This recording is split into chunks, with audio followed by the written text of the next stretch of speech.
les besoins de l'adaptation cinématographique, certains détails ont dû être changés. Cependant, l'histoire qui suit est authentique et le déroulement est identique à la réalité.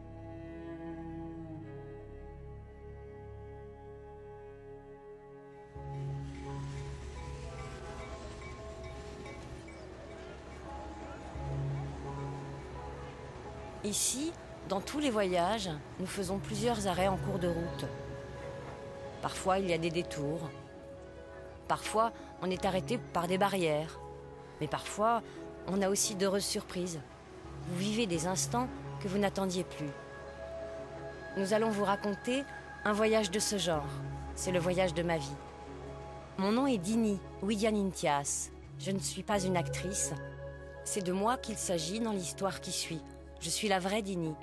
Commençons tout de suite ce voyage.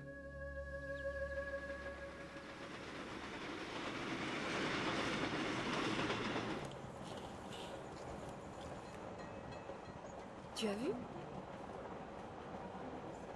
Je faisais un voyage d'affaires. J'étais sur l'express Jakarta-Yogyakarta. Quand soudain, le train s'arrêta à l'improviste.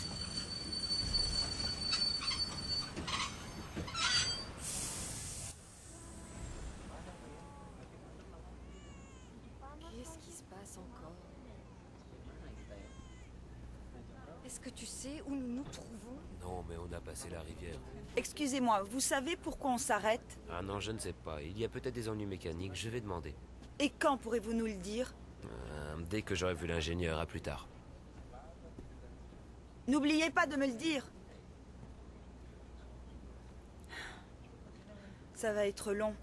On va passer la journée ici. Et sans climatisation, je parie. On n'aura plus d'air frais. On va mourir de chaleur. Qu'avez-vous aperçu? Pensez-vous qu'ils vont nous faire sortir ici, en pleine campagne? Figurez-vous. Quoi? Me figurer quoi? C'est par ici que je suis née. Oh, vraiment? Alors vous savez dans quel coin on est? Gombong. Gombong? Oh, c'est ennuyeux. Surtout que ma sœur m'attendait à la gare de Yogyakarta. À quelle heure on sera là? Si on y arrive. Où est passé ce contrôleur?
Faut quand même manger. Je veux pas.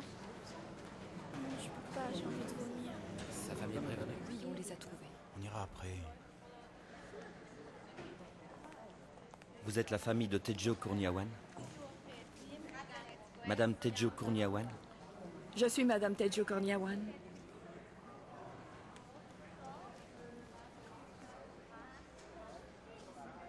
Votre mari a fait un infarctus. Un infarctus? C'est pas possible. Je comprends votre douleur, mais le rapport d'analyse de notre labo indique qu'il souffrait de diarrhée et de vomissements. Nous n'arrivions pas à comprendre ce qui s'était passé. Mon père semblait en pleine forme, et l'instant d'après, il était gravement malade. Et le médecin nous apprenait qu'il était mort d'un infarctus. Il était mort juste comme ça, comme s'il avait été foudroyé par un éclair. Moi aussi, j'étais foudroyée par cette nouvelle. Nous avons fait tout ce que nous avons pu pour sauver Monsieur Kourniawan, hélas. Sans succès. Croyez-le, je suis désolé. C'est pas vrai. C'est pas possible. Quel malheur. Que vais-je devenir? Que deviendra mon bébé? Je suis de tout cœur avec vous, madame. Je suis navré.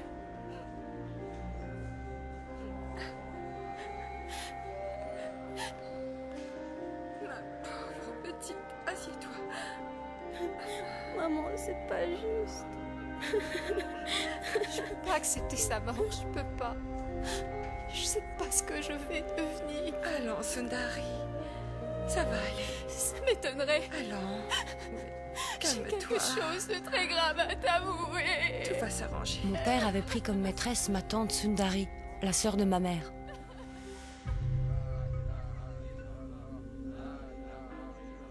Elle était enceinte de 8 mois quand on porta mon père au cimetière.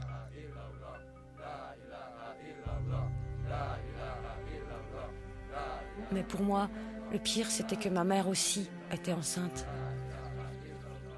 J'étais anéantie, je savais pas quoi faire. Je n'avais personne vers qui me tourner. J'avais toujours considéré mon père comme un héros.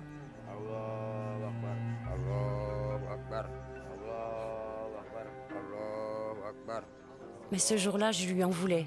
Je me sentais trompée.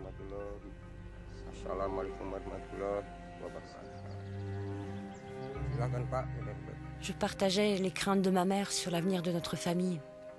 Mesdames et messieurs, assalamu alaikum, que la paix soit avec vous tous. J'avais 12 ans. J'étais l'aînée de 5 enfants et bientôt 6, puisque ma mère était à nouveau enceinte. Nous sommes réunis ici aujourd'hui. Ma mère parce n'avait que jamais mon frère travaillé Tejo hors de la est maison. paix à son âme. Comment allions-nous pouvoir vivre? Mesdames et messieurs, s'il a fait du mal pendant sa vie, j'espère que vous me pardonnerez. Je prendrai la responsabilité de tout ce qu'il a pu faire. Amen. Wassalamu alaikum, que Dieu vous bénisse et vous soit miséricordieux.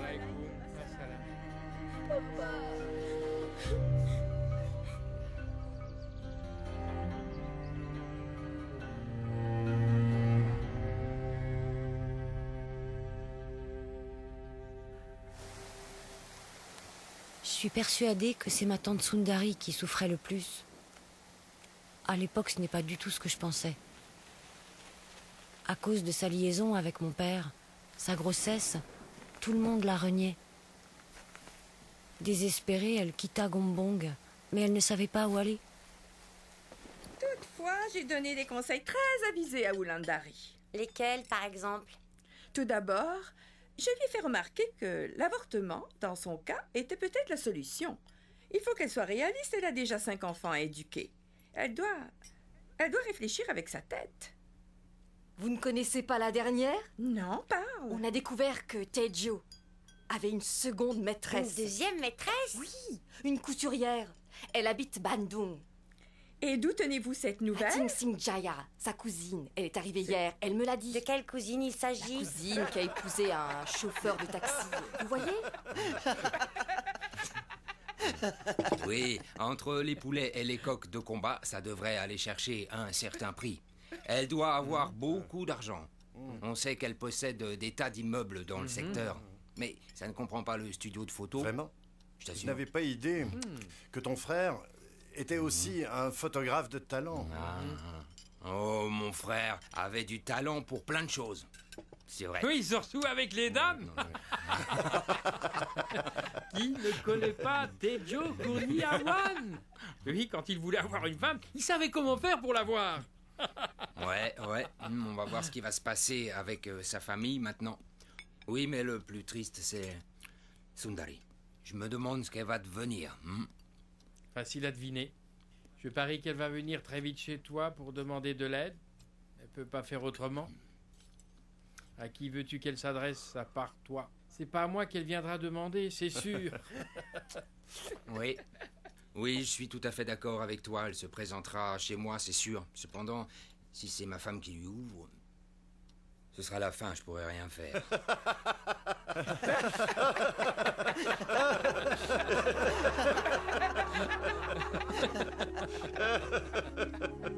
Les seules personnes sur lesquelles nous comptions vraiment pour nous aider se moquaient de nous et ce qu'ils disaient nous brisait le cœur. Tout s'écroulait autour de moi, je savais pas quoi faire. Je sentais au fond de moi que seul Dieu pouvait nous aider. Mais à ce moment-là, vous n'étiez qu'une enfant. Oui, je suis jamais revenue dans ce champ. Et puis enfin, la petite pension due à papa arriva. On a déménagé à Semarang. Ma mère avait ouvert une petite épicerie juste à côté de la maison dans l'espoir de gagner un peu d'argent. Mais elle n'arrivait toujours pas à joindre les deux bouts. Après un certain temps, elle décida de donner en adoption 2 de mes sœurs et un de mes frères. J'entendais aussi parler de tante Sundari. La vie était encore plus difficile pour elle. Après la naissance de son fils, elle s'était réfugiée à Sukorariu chez sa mère, ma grand-mère. 2 années passèrent, 2 années qui furent très difficiles. Oh, c'est belle, joli. Maman. Laisse-la dans l'eau.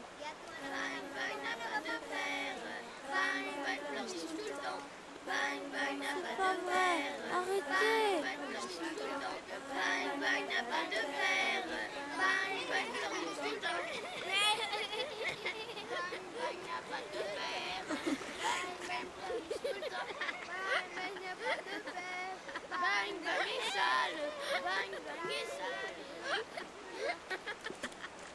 Allez-vous-en, partez. Arrêtez de vous moquer de lui. Allez-vous-en. Hé, pourquoi vous ne dites rien? Ce sont vos enfants, non? Ah, bravo. Je vois que c'est comme ça que vous élevez vos enfants. Ce sont vos enfants qui sont des bâtards, pas mon fils. Hé, c'est toi la seule responsable des problèmes que tu as, alors n'accuse pas les autres. Personne t'a demandé de venir dans cette ville. Tu prétends quand même pas nous donner des leçons, hein? Nous savons très bien élever nos enfants. Et toi, qui t'a montré à coucher avec le premier homme venu? Qui a fait ton éducation? Nous, pour faire des enfants, on a attendu d'être mariés. Toi, tu sais même pas qui est le père. J'en suis certaine. Tu sais même pas qui est le père de ton fils.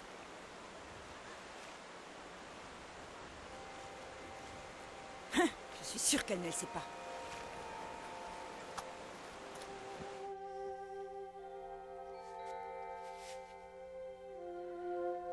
Tante Sundari décida de quitter Socorariu avec Bambang. Comme elle n'avait nulle part où aller, elle est arrivée chez nous à Semarang. Je voulais pas qu'elle reste avec nous, mais ma mère, devant les supplications de sa sœur, accepta qu'elle vive sous notre toit. J'étais contre, car je trouvais que nous avions suffisamment d'ennuis comme ça.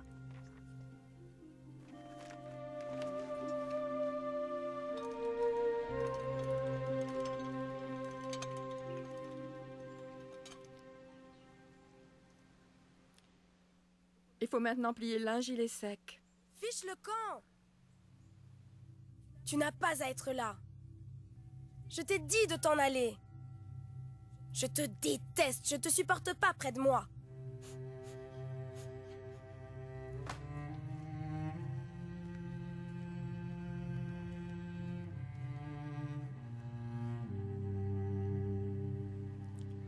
Remplis de nouveau le seau. Allons, ne t'inquiète pas pour Bambang. Dini est là, il le surveille.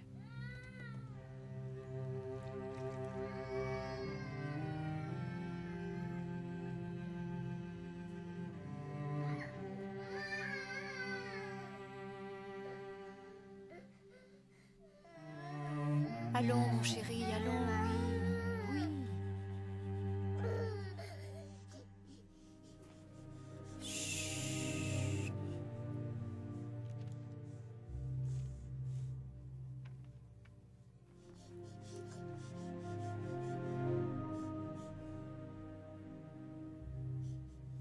Comment oses-tu lire mon journal? De quel droit tu te permets de le lire? Faut me le rendre. Apporte-le-moi.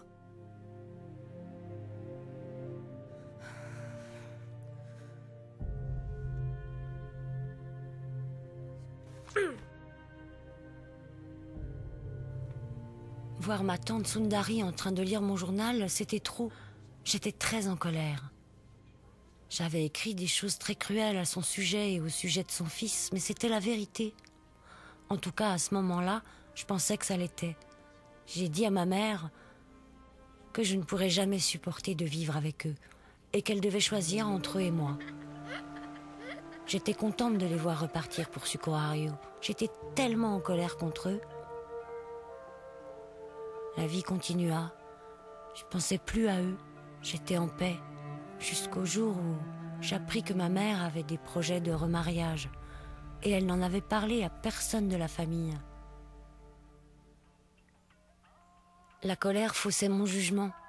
Je réfléchissais et me disais, pourquoi prier 5 fois par jour? Pourquoi ne pas tricher à l'école? Pourquoi ne pas faire tout ce que je veux? Puisque de toute façon, je n'irai pas au ciel, car je ne peux pas pardonner à ma mère.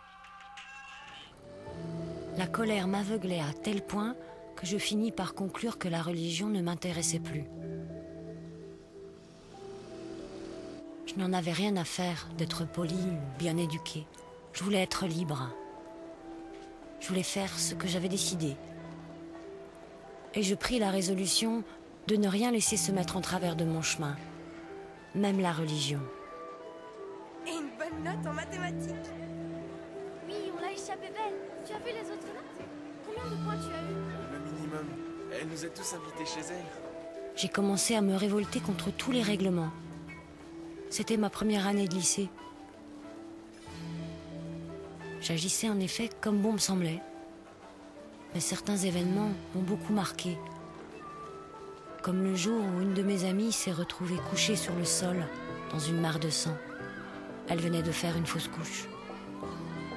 Ou un autre de mes amis qui s'est fait arrêter par la police et emprisonné pour vol. J'ai commencé à me demander, est-ce le genre de vie que je veux réellement? Quand je vivais selon les principes de ma religion, je n'étais pas heureuse. Mais ma vie sans religion et sans ces règles ne me rendait pas heureuse non plus. Je ne voulais pas de cette vie-là.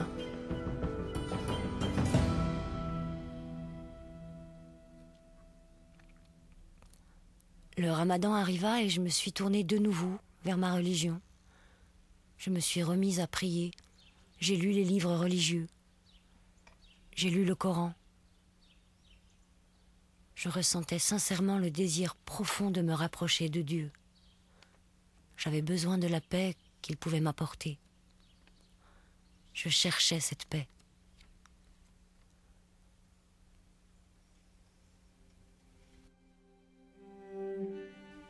Je me suis préparée pour le tahajjud.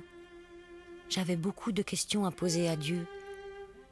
J'étais persuadée que pendant cette nuit-là, Dieu écouterait ma prière et qu'il me donnerait des réponses à mes questions. J'étais confiante, j'avais la foi.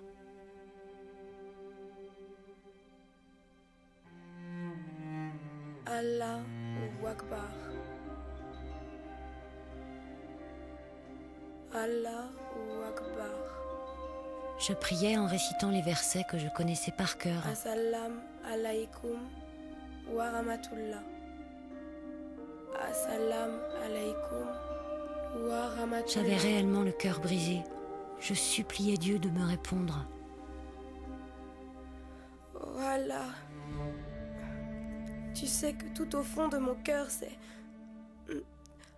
à toi que je veux plaire et rien n'est plus important pour moi.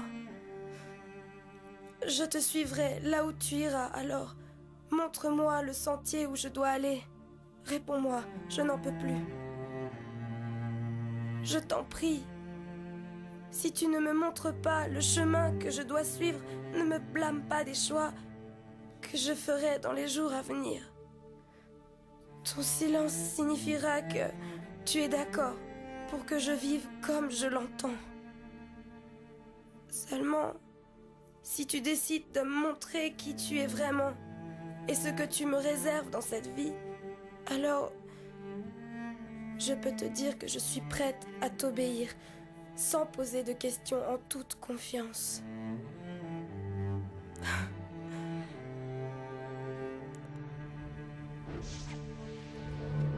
À cet instant, une lumière très vive apparut devant moi. Elle prit la forme d'une silhouette, un homme vêtu d'une robe blanche. Je ne pouvais pas distinguer les traits de son visage, mais sa présence était empreinte de calme et de sérénité. Soudain, sans savoir comment, j'ai compris que j'étais devant Aïza. Il m'a dit « Suis-moi ». Dini, viens Dini, suis-moi. J'étais très perplexe. Je me disais « Je suis musulmane. Comment puis-je te suivre ? Tu es celui qu'on appelle le Dieu des chrétiens, le Dieu des infidèles, ceux qui ne connaissent pas Allah. » Il attendait que je vienne à lui. Mon visage ruisselait de larmes et j'ai fini par lui dire « Oh Dieu, si c'est le chemin de la vérité, alors je veux bien te suivre. » Je ressentais en moi une paix jusqu'alors inconnue. Je l'ai vu sourire. Il s'est retourné et doucement, il s'est éloigné. Mais avant de disparaître, il m'a regardé.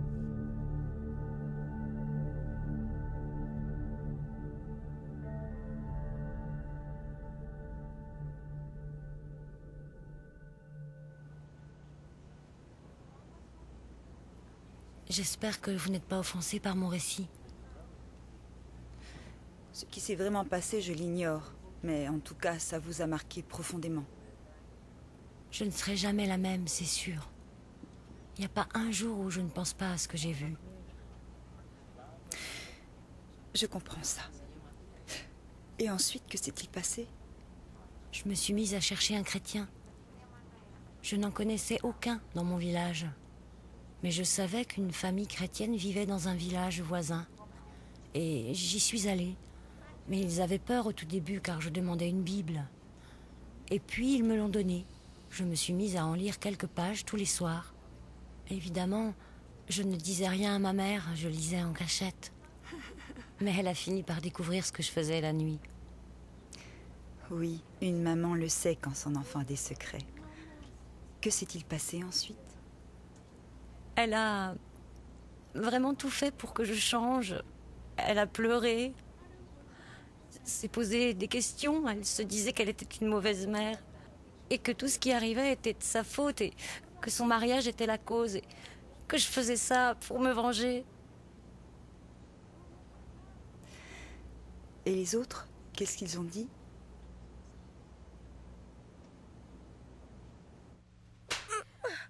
Tu es maudite! Tu ne fais plus partie de la famille à partir de maintenant! Arif, ne sois pas aussi dur. Donne-lui un peu de temps, elle finira par retrouver son bon sens. Du bon sens, il faudrait que cette petite idiote en ait! Cette affaire a été trop loin. Bien trop. C'est fini. J'ai fait une promesse à Dieu. Je lui ai dit que s'il me montrait le chemin à suivre, je ferais ce qu'il me demanderait. Vous êtes ma famille et je ne veux pas vous embêter ou vous blesser, mais ma décision est prise, mon oncle. Dini, ta mère ainsi que moi-même avons aussi pris notre décision. On est musulmans et javanais, et en tant que tel, on ne peut pas élever nos enfants autrement qu'en acceptant entièrement nos devoirs. Notre responsabilité envers toi est sérieuse. Cependant, de ton côté, tu as le devoir d'obéir et de respecter tes parents. Si tu choisis de ne pas pratiquer la même religion, ça signifie que tu te prends en charge complètement. Pas seulement pour la religion, mais tu assumes aussi toutes les responsabilités financières. En résumé, tu fais ta vie. Tu comprends? Ça veut dire que c'est toi qui devras trouver de l'argent pour tout. Tu ne devras rien attendre de nous. Tu paieras ta nourriture, tes frais scolaires, ton loyer. Faudra payer. Faudra que tu payes tout. Dini, ce que veut dire ton oncle, c'est que, à partir d'aujourd'hui, tu ne devras rien nous demander, d'accord? Ce sera moins facile de devoir compter que sur toi-même. Ta famille ne te soutiendra plus. C'est ta décision. Va préparer tes affaires et va-t'en.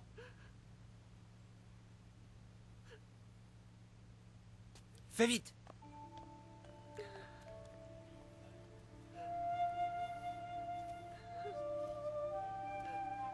Allez, viens.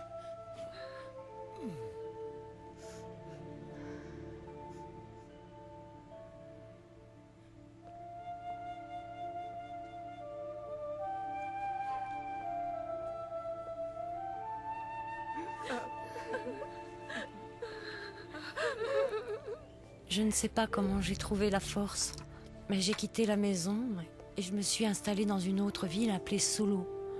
J'avais 16 ans.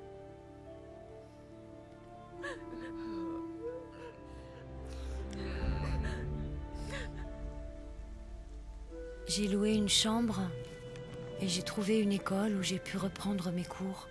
Je voulais devenir assistante sociale. J'avais déjà fait 1 an d'études à Semarang. L'administration de l'école à Solo m'accepta sans poser de questions. J'ai trouvé un travail d'étudiant. J'allais travailler après les heures de cours et j'ai réussi à m'en sortir. Je me disais aussi que je pouvais toujours demander de l'aide à ma grand-mère.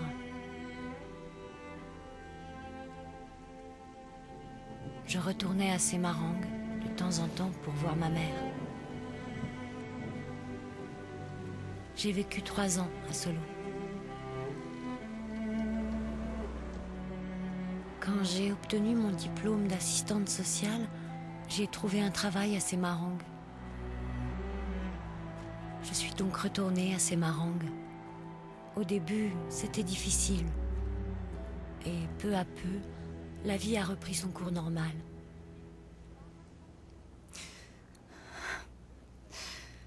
Quel soulagement ça a dû être. Toutes ces peines doivent être oubliées. J'imagine que votre famille a eu du mal à vous pardonner. En fait, celle qui a eu le plus de mal à pardonner, c'est moi-même, je l'avoue. Ce fut très dur. Je croyais que tous les chrétiens arrivaient à pardonner plus facilement. Oui, c'est vrai. Mais la distance entre les deux était très longue. Entre ici et puis ici.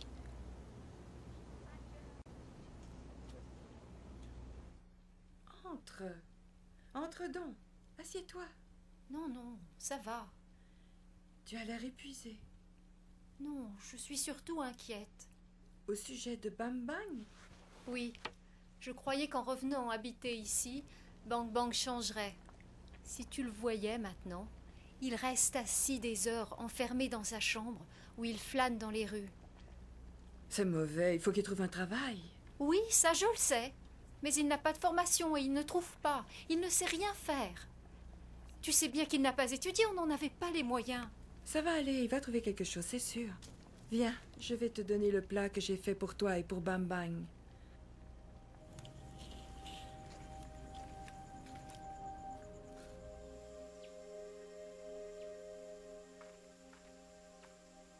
Assalamu alaikum.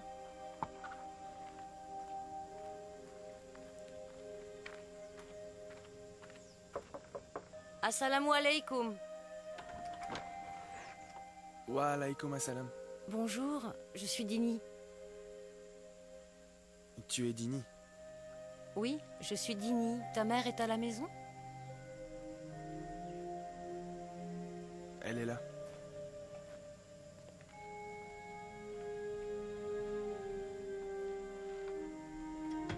Maman, Dini est ici. Dini? Ma tante. Oh. Assieds-toi. Merci. Tu bois quelque chose? Non, ne t'en fais pas. quelques jours, j'ai entendu une conversation entre ma mère et toi. Je me suis très mal conduite. Si tu savais ce que j'ai honte. Je t'ai tellement maltraitée, je suis désolée. Pardonnez-moi tous les deux. Ça ne fait rien, J'ai Dini. tellement honte. Je me sens si moche, tu savais. Je t'en prie, tu dois me pardonner pour toutes les choses méchantes que j'ai dites ou que j'ai faites à tous les deux. Je suis désolée. Allons, Dini. Je t'ai pardonné depuis longtemps.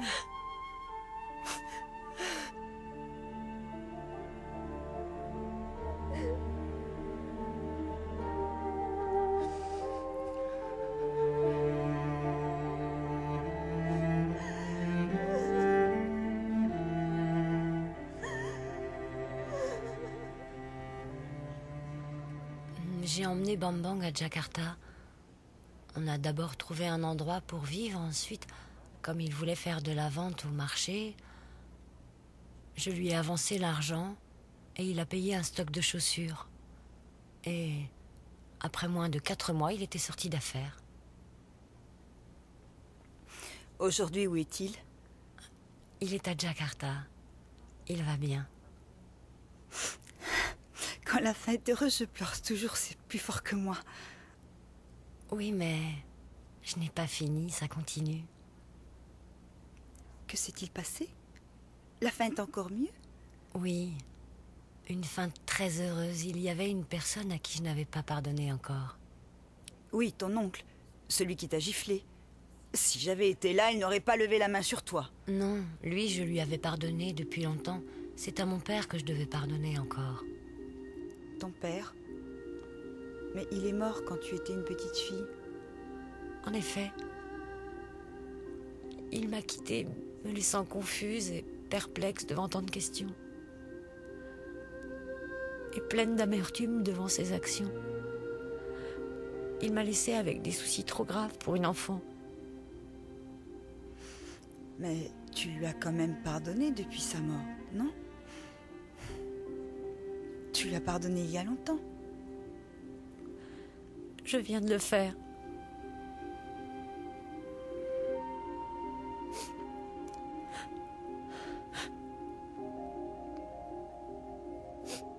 Vous voyez le cimetière qui est là-bas au bout du champ? Oui, je le vois. Mon père a été enterré là. Et jusqu'à ce que ce train s'arrête, il y a quelques minutes, mon pardon était lui aussi enterré là, pendant de si nombreuses années.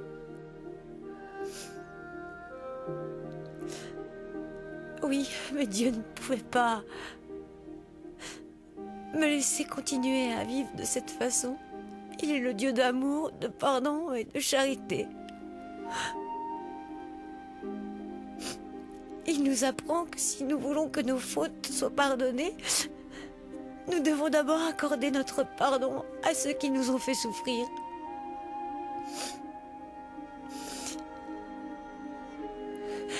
Tout en vous racontant mon histoire, je me suis souvenu que mon père m'avait toujours montré qu'il m'aimait vraiment. Et moi aussi, je l'aimais profondément. On a passé de bons moments, vous savez. Et c'est de ça que je dois me souvenir, que de ça. C'est comme si Dieu avait fait arrêter le train, uniquement pour toi. Oui, c'est aussi ce que je me disais. En réalité, c'est comme si tu connaissais Dieu intimement, comme si Dieu était un ami proche. Cette fois où il est venu à moi, il m'a dit de le suivre. Pour être franche, je n'ai pas toujours su où il m'emmenait, en fait. Oui, mais j'avais confiance. Je pouvais lui faire confiance pour m'emmener là où Je devais me rendre. Et je ne le regrette pas.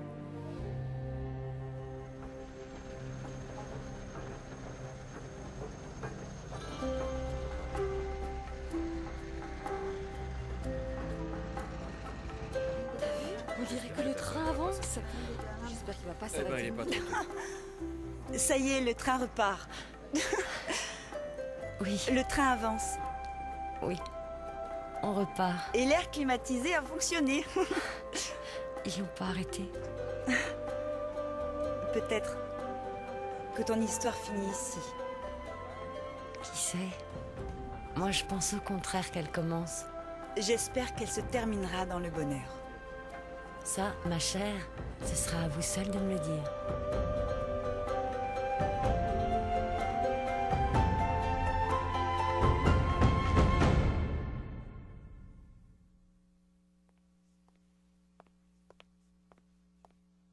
Quand des personnes pour lesquelles on a une grande estime nous déçoivent, on est malheureux et triste.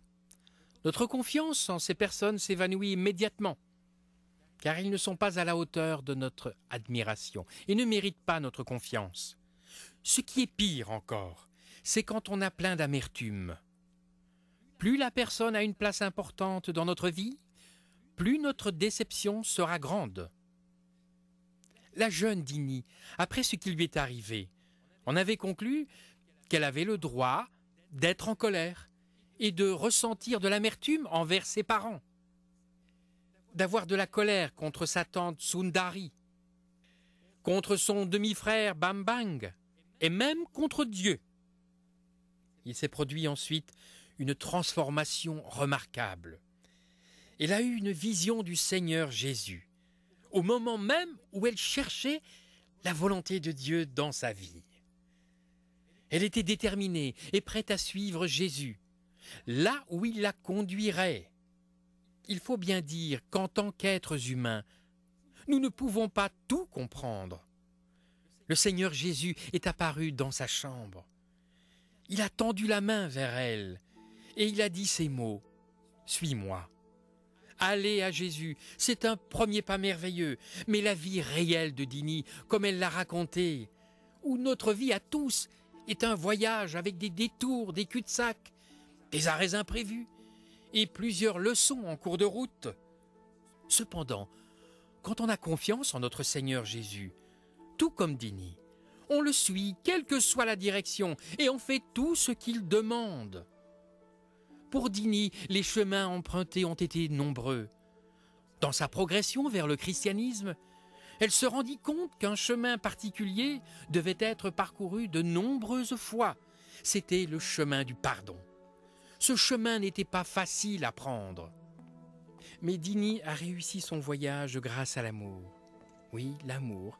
Pour Dini a été le moteur. Pas n'importe quel amour, mais l'amour qui vient de Dieu. Un amour inconditionnel. Dans le premier épître de l'apôtre Paul aux Corinthiens, au chapitre 13, il a écrit sur cet amour. Il commence par écrire que cet amour est bon et patient, qu'il n'est presque jamais en colère et ne se souvient pas du mal qu'on lui fait. Il espère et croit en toutes les choses. Il peut tout supporter, tout accepter. Cet amour est généreux. On peut toujours compter sur lui.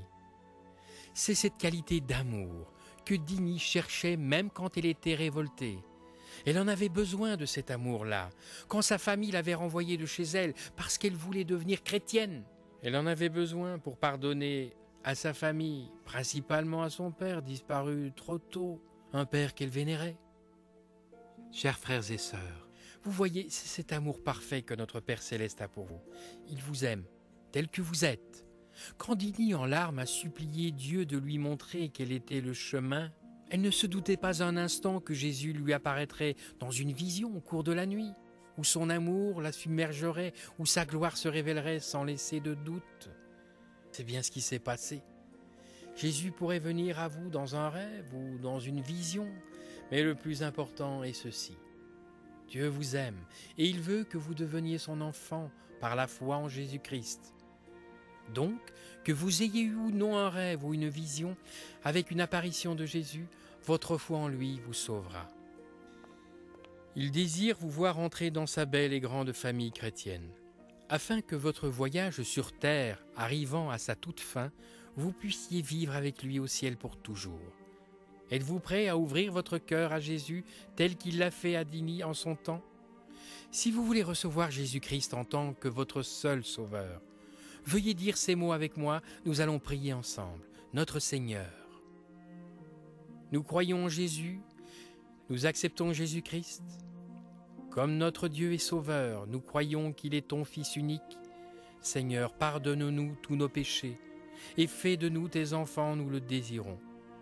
Merci. Au nom de Jésus, Amen.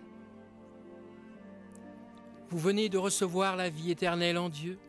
Maintenant, vous êtes un de ses enfants. Gloire à Dieu.